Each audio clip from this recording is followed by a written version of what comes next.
Hello guys, आज हम आपके लिए लेके आ चुके हैं बहुत ही सिंपल और बेहतरीन टॉपिक नेक्रोसिस। तो प्लीज़ आप कुर्सी की पेटी बांध लीजिए और नोट्स बनाने स्टार्ट कर दीजिए। पिछली क्लास में हम पढ़ चुके हैं गाइस कि सेल पे जब कोई स्ट्रेस आता है तो वो जिंदा रहने के लिए क्या क्या अपने अंदर चेंजेस करता है। पहले आप फिर से उसका थोड़ा बेसिक जान लीजिए। गाइस, ये है हमारा नॉर्मल सेल। जब इस पे कोई भी पैथोलॉजिकल या फिजियोलॉजिकल स्ट्रेस आता है तो ये मरने से पहले अपने अंदर कुछ चेंजेस करता है ताकि ये जिंदा रह सके। गाइस, सबसे पहले जब कोई स्ट्रेस आता है तो ये अपने अंदर एडेप्टेशन करता है। मैं आपको पिछली क्लास में पढ़ा चुका हूँ। एडेप्टेशन के अंदर hyperplasia, hypertrophy, atrophy, dysplasia and metaplasia आते हैं हमारे। गाइस, अगर वही स्ट्रेस हमारा परसिस्ट होता है लंबे टाइम तक तो सेल हमारा इंजर्ड हो जाता है और वो फिर इंजरी वाले फेज में चला जाता है। गाइस, हमारा सेल इंजरी दो टाइप का होता है। एक होता है हमारा रिवर्सिबल सेल इंजरी और दूसरा होता है हमारा irreversible cell injury. Reversible cell injury के अंदर मैंने आपको बताया था क्लास में 5 मैकेनिज्म आपके होते हैं, जिसमें माइटोकॉन्ड्रियल डैमेज आता है, एटीपी डिप्लेशन आता है, ईटीसी। और इरिवर्सिबल सेल इंजरी की मेनली हम आज बात करने वाले हैं, जिसमें हम एपोप्टोसिस पढ़ चुके हैं। ये होता है सिंगल सेल डेथ।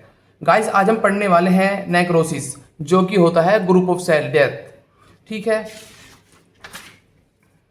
तो गाइस सबसे पहले जान लीजिए, जब सेल नेक्रोटिक फेज में चला जाता है तो उसमें क्या, उसकी कौन कौन सी डिटेल में हमें चेंजेस देखने को मिलता है। मेनली 3 डिटेल हमारी सेल की होती हैं। एक आर्किटेक्चरल डिटेल, यानी उसकी आउटलाइन, साइज एंड शेप वाली डिटेल। एक होता है साइटोप्लाज्मिक डिटेल, जो उसकी सेंटर में होती है, और एक होता है न्यूक्लियर डिटेल। अगर हमारा सेल का साइज चेंज हो जाता है तो उसको बोलते हैं आर्किटेक्चरल डिटेल। एक होता है हमारा नेक्रोटिक होने के बाद साइटोप्लाज्मिक डिटेल। उसका साइटोप्लाज्म कैसा होता है, ईसनोफिलिक या बेसोफिलिक या फिर ग्रेनुलर या फिर एग्रेनुलर, को किस टाइप का हो जाता है। एक होती है न्यूक्लियर डिटेल, ये 3rd नंबर की डिटेल है, जिसमें न्यूक्लियस ही हमारा लॉस्ट हो जाता है, यानी गायब हो जाता है। तो अब हम शुरू करने वाले हैं नेक्रोसिस। गाइस, अब हम शुरू करने वाले हैं नेक्रोसिस। गाइस, मेनली नेक्रोसिस होता क्या है। एपोप्टोसिस होता है सिंगल सेल डेथ, जबकि नेक्रोसिस होता है group of cell death. Guys, सबसे पहले इसका डेफिनेशन पढ़ लीजिए। नेक्रोसिस क्या होता है। Necrosis is a death of cell and tissue in living animal. Necrosis cell का और टिश्यू का डेथ होता है लिविंग एनिमल के अंदर। ठीक है, necrosis is defined as a localised area of death tissue followed later by degeneration of tissue by hydrolytic enzyme. Mainly guys, इसमें ये कह रहा है कि नेक्रोसिस होता है हमारा लोकलाइज एरिया के सेल का डेथ होता है, जो डेथ होने के बाद में हाइड्रोलाइटिक एंजाइम क्या करते हैं, उनको साफ करने का काम करते हैं, उनको वहां से हटाने का काम करते हैं। तो हाइड्रोलाइटिक एंजाइम मैंने आपको बताया था कौन कौन से होते हैं।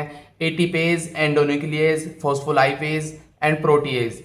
ये क्या काम करते हैं, मरे हुए सेल को बॉडी से बाहर निकाल देते हैं, साफ कर देते हैं। ठीक है, necrosis usually affect a group of contiguous cells in contrast of apoptosis which involve a single cell. यानी एपोप्टोसिस के कंपैरिजन में necrosis group of cell death होता है और वहीं पे एपोप्टोसिस होता है single cell death. There are inflammatory changes in surrounding tissue. Guys, apoptosis में क्या होता है, वहाँ पे ना ही कोई लीकेज देखने को मिलता है तो ना ही इन्फ्लेमेशन होता है। लेकिन नेक्रोसिस के केस में इसका जस्ट अपोजिट है, इसमें लीकेज देखने को मिलता है तो वहीं पे इसमें इन्फ्लेमेशन भी होता है। There is inflammatory changes in surrounding tissue in contrast of apoptosis where is no inflammatory changes. अब सबसे पहले देख लीजिए नेक्रोसिस के टाइप्स क्या क्या होते हैं। गाइस, नेक्रोसिस हमारा 5 टाइप्स का होता है। एक होता है कोएगुलेटिव नेक्रोसिस, दूसरा होता है कोलिकेटिव या फिर लिक्विफेक्टिव नेक्रोसिस, तीसरा होता है केशियस नेक्रोसिस, फोर्थ होता है हमारा फैट नेक्रोसिस एंड 5वां हमारा होता है फिब्रिनोइड नेक्रोसिस। गाइस, इसको याद करने का ट्रिक ये है, पहले 3 है हमारे सी और फैट और फिब्रिनोइड एफ से बनता है। गाइस, सबसे पहले हम नंबर 1 पढ़ने वाले हैं कोएगुलेटिव नेक्रोसिस। कोएगुलेटिव नेक्रोसिस होता क्या है, इसके अंदर क्या क्या चेंजेस हमारे सेल के अंदर होते हैं जब सेल एपोप्टोटिक फेज में चला जाता है। This is most common type of necrosis caused by irreversible focal injury, ischaemic necrosis. Guys, ये वाला नेक्रोसिस हमें इस्चेमिक कंडीशन में देखने को मिलता है और ये सबसे कॉमनेस्ट नेक्रोसिस है उन 5 के अंदर। The organ commonly affected are the heart, kidney and spleen. इसमें सबसे ज़्यादा कॉमनली अफेक्ट होता है हार्ट, किडनी और स्प्लीन। इसका ग्रोसली हम देखेंगे। Focus of coagulative necrosis is the early stage is pale pale colour की होती है, firm and slightly swollen and cold infarct. Guys इसमें पेल कलर होता है, फिर्म होती है और स्लाइटली स्वेलो यानी स्वेलोइंग हो जाती है उसमें, ठीक है। उसी को हम माइक्रोस्कोपिकली देखेंगे। गाइज मैंने आपको बताया था तीन तीन डिटेल उसमें लॉस्ट हो जाती हैं, तीन डिटेल में चेंजेस देखने को मिलता है। एक होता है हमारा आर्किटेक्चरल डिटेल, एक होता है साइटोप्लाज्मिक डिटेल और तीसरा होता है हमारा न्यूक्लियस डिटेल। तो outline of cell are retain and the cell type can still be recognized but their cytoplasmic and nuclear detail are lost।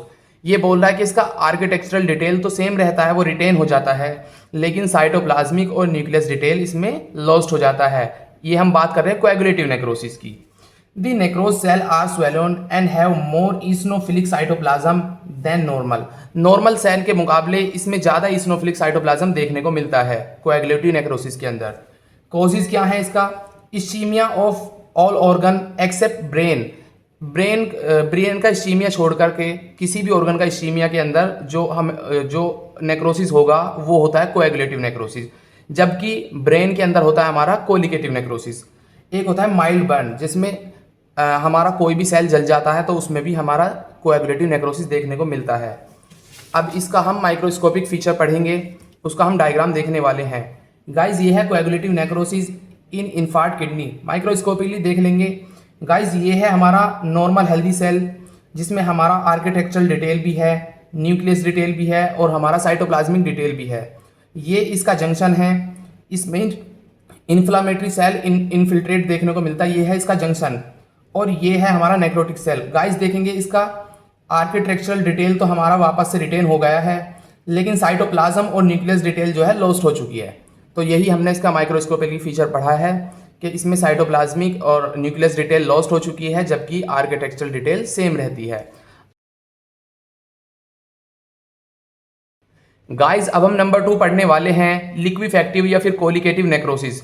इस नेक्रोसिस में मेनली काम होता है हाइड्रोलाइटिक एंजाइम का, जो कि टिश्यू को सेमी फ्लूइड में बदल देते हैं, डिजनरेट कर देते हैं। Hydrolytic enzyme in tissue degeneration have a dominant role in causing semi fluid material. जो मैंने अभी आपको बताया, cell converted into semi liquid material, there architectural detail as well as cytoplasmic and nuclear detail are lost. यानी तीनों detail हमारी lost हो जाती हैं, साइटोप्लाज्मिक डिटेल, आर्किटेक्चरल डिटेल और न्यूक्लियस डिटेल, तीनों डिटेल लॉस्ट हो जाती हैं। इसका कोज क्या होता है? इस्कीमिक नेक्रोसिस ऑफ ब्रेन, यानी ब्रेन का इस्कीमिक नेक्रोसिस होता है liquefactive necrosis. All other organ का नेक्रोसिस होता है हमारा कोएगुलेटिव नेक्रोसिस।